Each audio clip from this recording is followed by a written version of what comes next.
Sheebah atuuka ku stage sawa sana. Ndakika 10 nezo. 12. Muli mu bbaala emyenge munywa. Nayimba dasika 13. Era yava ku stage. Akubyera live yonna esiibye nti Queen kama. Akubyeyo. Kale yali katenerayiza w'omukolo. Kyeyinza okuka. Nedda. Sho yonna omukolo ogw'amaanyi gwonna tugutandika na luyimba lw'eggwanga. Sindi atandika n'oluyimba lw'eggwanga. Sheebah yali akudde yali akikudde muki? Mu butongole Sheebah yali talina kiyakoze yali Yayimbye. nakugamba gakatenerayizinze. What are you man? Okay, Sheebah wayinza osingira singa ba sound technician bali banjawulo. Sound technician wa Sindi yabulamu. Kuba ne microphone yatandika. Yes.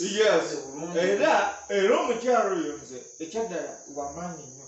Era wamulaba yatuyana wangu. Ffe bantu twakwatako mu microphone nze byonna nabikwaje. Microphone bw'oba tevaayo bulungi gyetegeeza okozesa amaanyi ki? Maanyi. Yes. Kati ekyo kyo technician wa Sindi nawe tugenda kunoonyereza kati ngenda kutwala mu parliament yaffe abatamiivu mwagala mutakwata kati tugenda mutwalayo. Export TV to the world.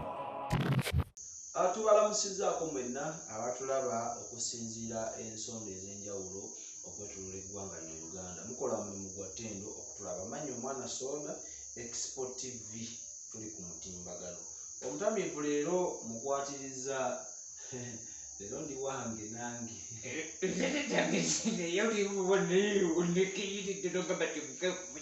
Olina smart nno.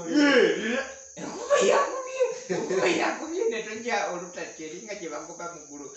Enkuba yakubye. Mwana. Mbadde manyi olina emmere gy'ova ng'oba mu mmere olwova ku mbago. No, siva mu mbaga. Oweddeyo. Mwana tusoleta bulungi. Nekukyangirayo zigirize. Nekumwana temukyali mugano. Empale y'esawutome eriwa? Kugambye naye enkuba yakubye yonna nezitowa bwetira zidabadde zitowa kukoze no. Kati zino we yaziseme yazike. Zaboneka nawe nzisibulanga nine mu bintu by'ebitiibwa byengendako. N'abantu ab'ebitiibwa. Ayo luligwe. Madamu St. Jude yakutumira. Ali atya madamu? Nali ku madamu. Madamu natuukayo era footage omukulu ono nja kumuleeta.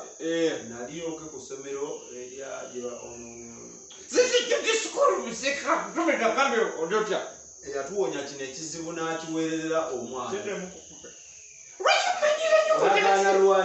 Lwakimanyira nnyo ng'onabasire mu vibe. Lwakimanyira nnyo ng'onabasire mu vibe. Oyagala lwanira ku bugenyi. Zisobola. Kwasi fulu zamize fulu weni ukana. Lindako, leero tetugenda lwawo nnyo wano eno.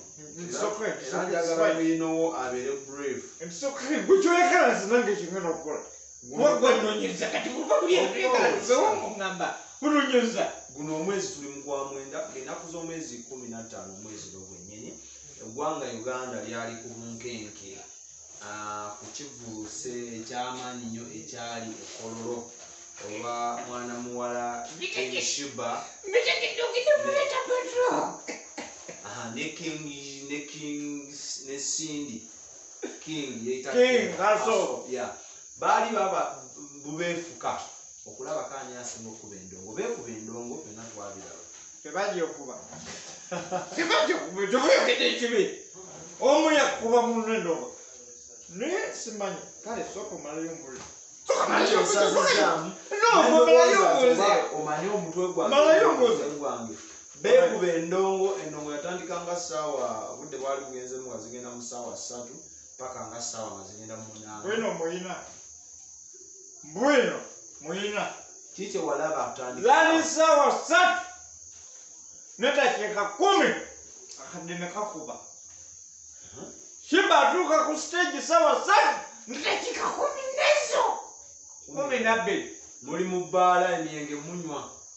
Nayimba dasika 13. Era yava ku stage. Akubyera live yonna esiibye nti Queen kama.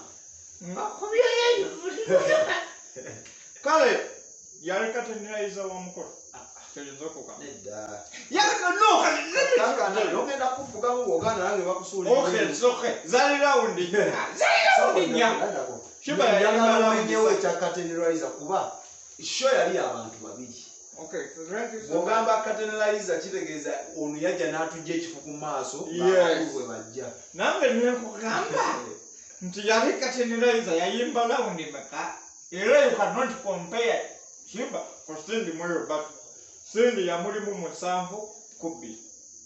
Ebiri ngenda kunyuya no musango for it. Titandika. Kugamba nti yali Catenalizer was like this. Today wali eri. Yayimba laundi 3 ekyo nakyo inokukkiriza nangani Sheebah. Cindy yayimba laundi meka nya.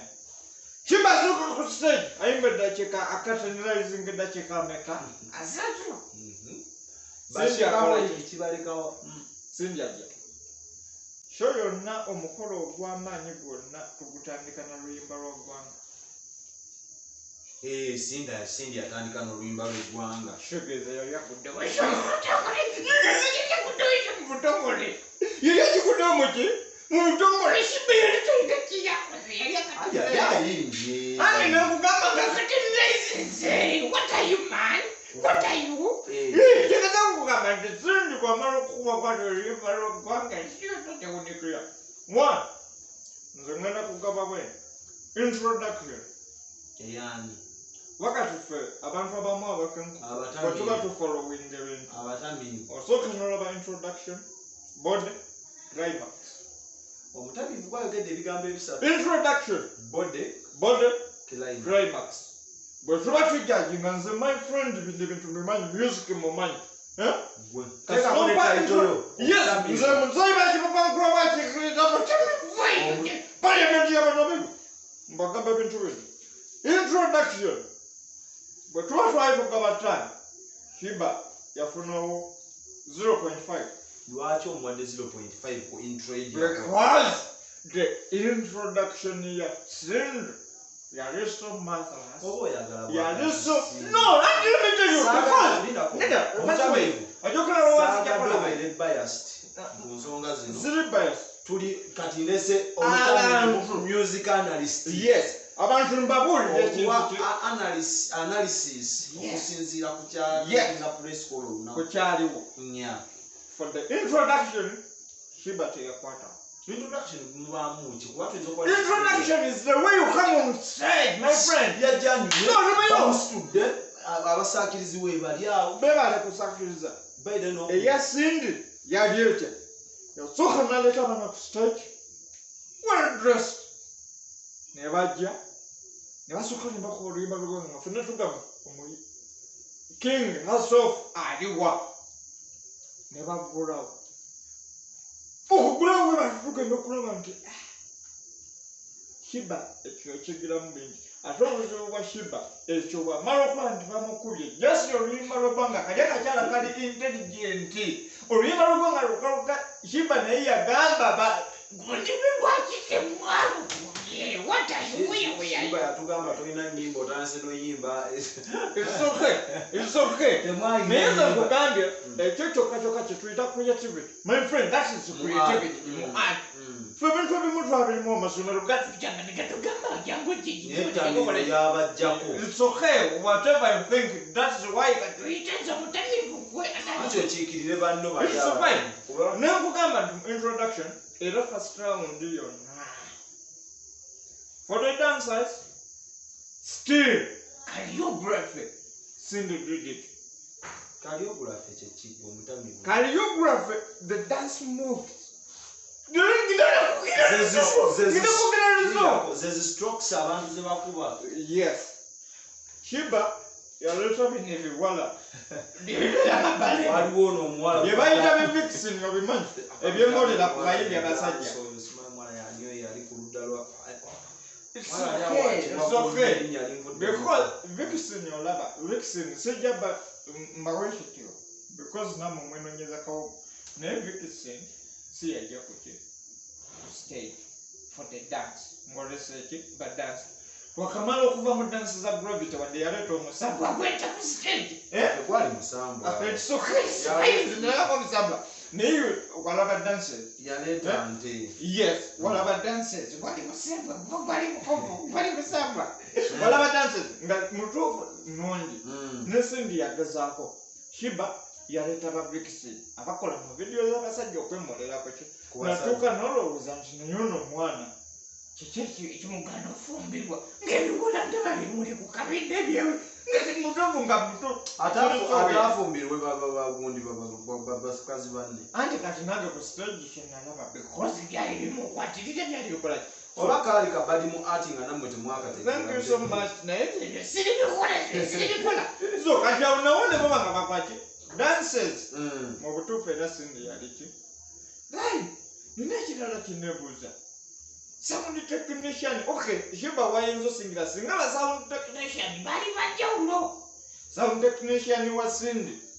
yabulamu kuba ne microphone yatandika yes era omukyalo oyo nze ekyaddala wamaanyi nnyo era wamulaba yatuyana wangu ffe bantu twakwatako mu microphone nze byonna nabikwaki microphone weba tevaayo bulungi kitegeeza okozesa amaanyi ki maanyi yes kati ekyo kyo technician wa sindi nawe tugenda kunoonyereza kati ngenda kutwala mu parliament yaffe abatamiivu mwagala mutakwata tugenda mutwalayo kati tani ekirala Sheebah ne bamuwa sound ng'eryoke n'alyoka tulekani tani ekirala audience wise naye akazi kabakuba audience wise Sheebah mukusooka abakuba audience kubanga buli luyimba lwayimba balumanya endulu bagikuba baluyimba naye mwe mwayimba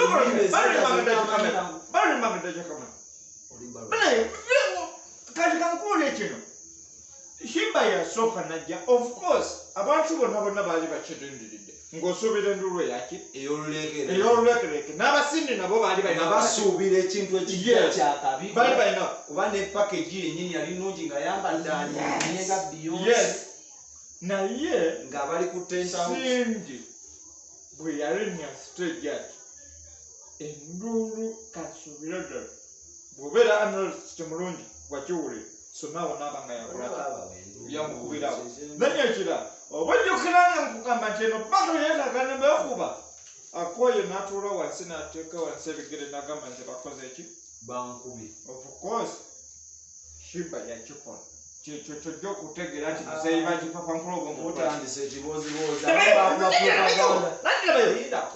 Sheebah bwe yalava ku stage agamba abamu akuba ne propaganda bw'agendedde mu ambulance nze ambulance I don't want to know however baali bagitaddeweera baali bakizubira abadde balisobola okufuna injala ku stage kati nga nkuleko wano nfini osobola okubeera n'ennyimba mpitirivu but still kati tugenze ku climax nkugambye mu bode okay bayinza okuba bagwaddulo weewawo ng'ate mu kuyimba bode byebyawa kati olwo omaze okutuwa introduction nti sindi nkoze eki ntumbuse yes bumala tugamba nti nzize twagala twapoze naye ogenda tuwaki kyojjulira kikyogenda okutujjulira awo bakola ki mu bode bakola bulungi bonna naye ate still Sheebah watulakanirani kyenyiza okugamba sindi agenda oya microphone ya baaka saagala kwenkana n'ey'omuyimbi sinakwenkana Sheebah omuyimbi yabakinga ngenda owuliranga eddoboozi ly'omuyimbi ate yabakinga yabakozesa nti omuyimbi amayimbinga kumba alikula nakugamba ekintu kimu nti Sindi ali so intelligent Sheebah buli lwe yagiranga n'agenda nakonewo eri Sindi n'abakwekyamukoza kwekino naye mu kumukona still era kyalaga nti Sindi yajjaga ku stage nga nga ye obusungu bwali nga yamanyi nti nze naze kuba bantu one ye teyajja for the bat yagamba kansoke nsanyusa abawagizi ba n'ababadde tebanjagala oli kuwalagiwa otudde obiraba nalaba okuva ku rawundi esooka eya Sheebah natogabye Sheebah yakuba lawundi esetono yakuba lawundi nya because Sheebah yasooka kyali kivu ku maaso oli najja natuwa national anthem ekitulagaalawundi ya Sheebah esooka temugibalayakubaluyimba lwaggwanga tugamba any mistake in art is a design. Which is a mistake? It's not a mistake. What are you, my friend? What are you, man? It would have been a mistake. Never Jamusia. Never come and thank you so much. Never to manage your Mokorogo, no Kutandika.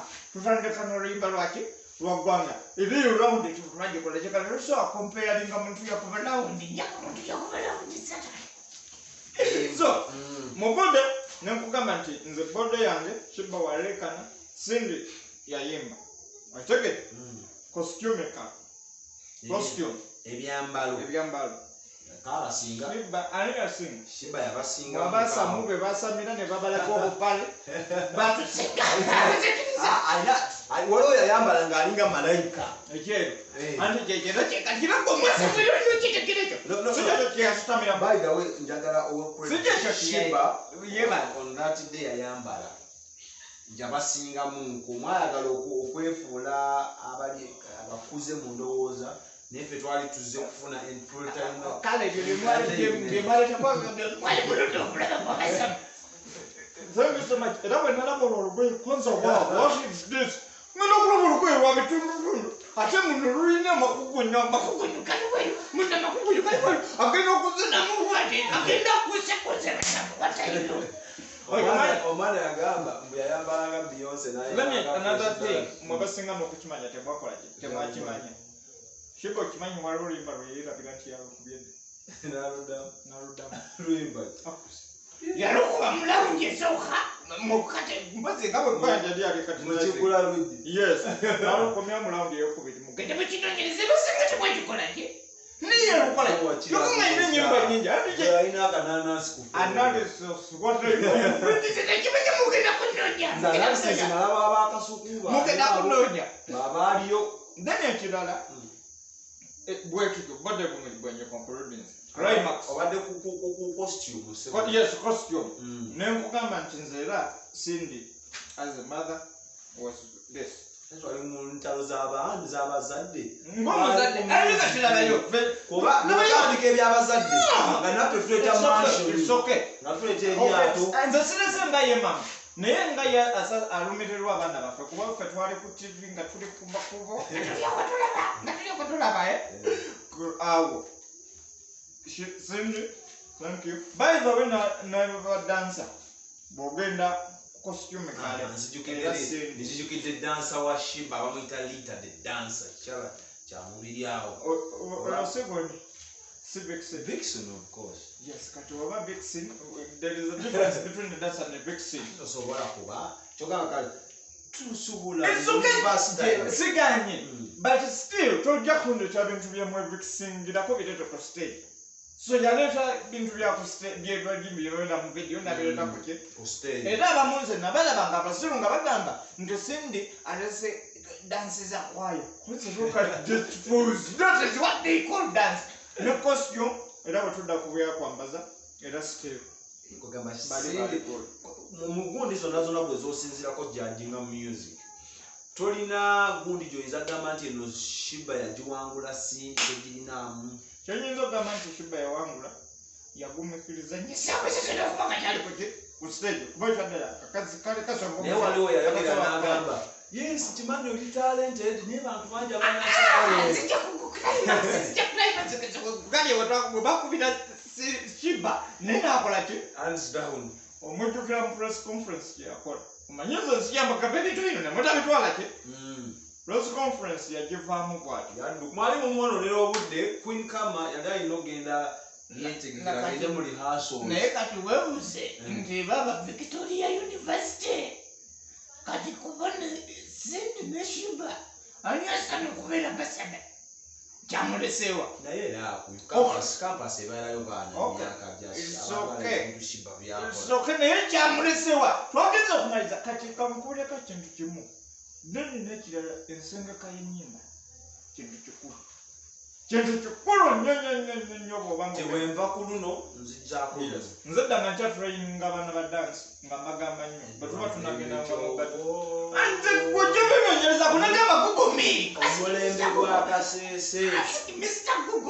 Gugomi nteekamuki gwamanyi gano banonyerezako big dream gano banonyereze nga olwogera ogenda mu batwe soka n'obagamba nti selection y'ennyimba bwe muba munaakola kameno kintu kikulu osembezaayo ki ate nekirala tugenda kukolera bwa audience kati Sheebah yes alina ennyimba ezinyumira abaana mpitirivu naye nazo yazireta bubi kubanga ekyaddala oluyimba copycat teri atalumanyi luddamu nti ekyaddala Cindy yamanya nti bwe tunatuuka kaba kaweddemu kaba kakoze ki yes olwakali kati Sheebah wabawulira nti ayimba naye Cindy agenda okuba copycat ojjukira ekimansuro kugema lwali lwa Sheebah walina walulira kaweddemu ngakyazaaki yagize hands down nekakola ki nekamukuba lwogeza okumaliriza nga tulaba ananoleko tosobola luyimba walulimba zina olwani olwasoni Sheebah nyini tosobola anti era bwesiru yagenza nakuba oluyimba ng'alaba nti kati atuse mu mbeera eno kambeko olwenkuba olugendo okolaki olugendo tiisatiisa kati ate waliwo ekintu so no climax era bagimusinze yazisinze era twagenza okumaliriza nga oli adduse mulimba ani yafunyemu mugundi eno mu bateni yasinze ogyakivingamu tubale abantu basatu tubale Victorian University omutesitesi Sheebah Kalungi ne Cindy Sanyu ani yasinze bonna bafunyemu buli omuyogera we yafunidde Victoria University yali yabuukira Sheebah naye ate bategedde nti waliyo omuntu omulala wakyo nga kyogamba tabaze bulungi bibala okusinzira lwaki bamusuubidde kati bagenza okulaba nti ate Cindy naye akoze ki kati kitegeeza Victoria University waliwo abagitegedde because abawagezi ba Cindy bonna n'abawa bad attention ekyo kimu nagasenga akasente bakoze ki akasente okulya kati bagala nagitambuze mu byalo bagala kolaki nagitambuze mu byalo kati ekirala Sheebah yafunyemu nnyo kiki because agenda kudda okatuule amanyelekwe waliwo akavidiyo ke batadde ku social media banaye nga munaku wavuwa atula mu ntebe tatereeza it's okay ekyokutuula kiri okay naye alina okumanya level then nekirala okwongera okwetegeka Sheebah ate n'okulowooza nnyo nnyo Sheebah baali bamulowoleza nnyo Jefukiwa yali musajja w'amaanyi ng'alowoleza nnyo buli kimu era Jefukiwa abakuba nga yakyali ne Sheebah teyandikiriza nokyokukiriza kyandibadde awo naye either yandigiganye oba okugamba nti no kati katuyiwemu omanye ebintu bibiri ffe twasalenga empaka ne bagamba nti ono byaza byayimbye bibadde bifu amalogozi gabadde mafu naye seeti emabega gabadde yatamu nebayiyo nebakujjukujju nebakukusa nga byebazina tebiriyo naye nga bakoledde kasete aketabu nogamba wa so kati ekyo Jefukiwa teyandikoze eki kyeyandikikirije naye kati Sheebah naye agenda tula wansi agambe yes akasente yakafunye ayige ate Cinderella Cinderella bebe gono omwaka gwetuse atya bayidawo Sheebah era kati kambabulire kino kyokka ekintu ekikakanyizaamu kumanyi byakimenke ate ekigira mu budde ng'ategeka konsati ya champion y'ogudo era ekyo kyo kyamukozesezaamu katonotono naye kyolina okumanya nti ate eba yafunyemu kubanga tubatuusa akaseera nga bantu bose bakimenke lindamuko Sheebah yavayo n'akola statement n'agamba Cindy wali wagwa muli kunkozesa nze amaanyi gange nkuze engulu kikyoyinza okwogera ku statement eyo okwogera ku statement eyo nti Cindy yali yakola ki yagwa Sheebah kwali kati ono akozesa amafuta bonna tebabaddeeko bwetudda Sheebah tannabulirayo ndongo weeri kasita yava ewa Jefukiwa kati kankuli musical omuntu wenna ava ewa Jefukiwa alina okutolamu emyaka 2 kwesatu gyawezi ogamba Jeff alina ki mwagala tuleetera kulowooza simanyawo byemalire naye kazi kyekyo kyekugambye nti kasita okola ki so kati bonna essaawa zino ekyo kintu badde bakola ki bakyetaaga kyobalaba essaawa zino bakengesa nga bonna batandise okusaba ki bato yasabye Kenzo bato Bigayi yasooka okusaba Kenzo bato Bigayi anti kati kiri bweki kankuli tulina federation 2 tulina Wuma ne simanyi UMF kati Kenzo ne Sheebah bebakulira ezeeno kati Bigayi ne Cindy baali eno kati Cindy Bigayi n'agamba Cindy yakubye Sheebah nange mumpe nange mumpe Kenzo Wuma bajosonyo oyinza okulaba ngawuma president yagamba bigi ali tukipike oyinza okulanga bigi ali afuutuse omuziki ku kensa wabone yasabye walukaga yabaddaani yasabye walukaga bado zisusse bajja waliwo omukazi yakoze statement Catherine Kusasa yagambye ekyamazima Cindy alina batolinga bebe Chameleon na Bobi Wine talina mukyala bwasobola ekisooka Cindy yakuba dance era yamuwadde credit ne muneno mubalabi yaliwo nnyo ng'akuba enduna Cindy is a full time fully equipped kati kamabuleke pamanye mumugenda ne mugera ebintu bino because mulaba oli aludde okufulumya oluyimba ne mulowooza yakola ki yagwa tulina omwana alina dance hall one ziza Bafana tewabali omuyimbi wa dance hall amusaba oba bana bayimbi bato tewaba wakola ki ekyo kyoli kyembabiddeko bubi kati nga musaba bato zonna nga muzesa ye nange Viber rankings we ba dancer tujja kuyimirira tukuba endongo mukirimu akamanyi kugambye kati rankings omumanyi nti waliwo abaana because yali asobola oyo omwana Bafana yaliwo yafa eke 47 ate bwe yafa ne Bafana naye na Bible nezikola naye ng'ekyokutegeera nti omusajja ali wali eri ku mubaka pape mayi ojja kukiwulira siibule nga twogera ku tugenda kakatininya kembadde njeka okugamba Kimenke omulabi amanyi yayongedde okukola ki okugalaga naye mu bintu ebitamukwatako bamwogedde badde tugende ku beemusi abaali ku battle Zahara Toto yali ku tiimu ya Sheebah nga DJ Nimrod ali naye Zahara Toto naye nga yali wakasungulira nnyo nga kyenongezaako okulaga byonna byonna saagaliza Samyuka TV oba NBS bimukalisa simwagaliza kibi naye bino ebintu byetandise okuyimbiramu bigenda musuula ekibu kaliisa because naffe tetubeera mu kinywe abaana batandise okutusomesa obupeesi obusiimuula Samyuka TV okuti okutuninga gundi endala nti nedde okubusiimulamu ti blogging aze kulira blogging nga okweyagala gi blogging okolaki so kati era ne wano tayongedde okolaki okweyoleka Kimenke agenda fuukira Instagram era gatirinda 23 champion good agenda yola nze nagambye oli omwana oba yavawo era ddata Kimenke agenda kujusa ekisooka abantu bakyalina oba kyakalira alwenekyokaa Evelyn Rago alright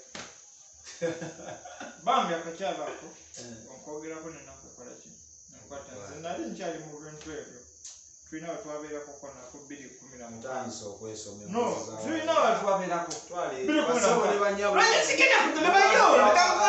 enkuba netukuba kibadde kimala toddamu kwesoma bibozi byamalabu ate naliko naye ojana kwegamba tumanyi era tusaba Katonda atugumize omwana ow'obulenzi oyo okuviira naye bw'okyazaala ojazaala